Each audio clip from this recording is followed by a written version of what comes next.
Here were some headlines from today. Our Wisconsin Senator Ron Johnson says that Republicans aren't cutting enough spending and that we should be cutting Medicaid. And then there's this headline talking about a $7 million conservative ad campaign where they talk about rooting out waste, fraud, and abuse.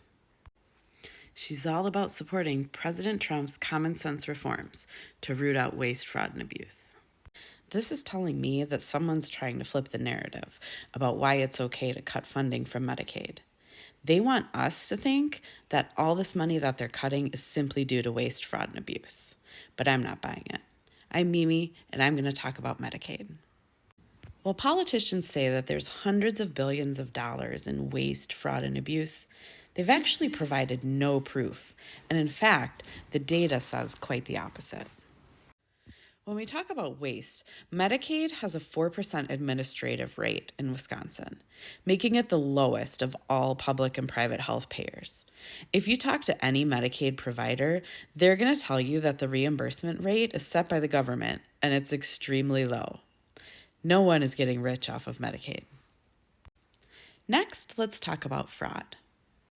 In Wisconsin in 2023, there were 143 Medicaid fraud investigations. These led to only 5 convictions. Given that Medicaid serves 1.4 million people in Wisconsin annually, and it has an $11 billion budget, I'd say that's a pretty good record. Every Medicaid claim in Wisconsin is reviewed twice prior to reimbursement, once by the state and once by the federal government.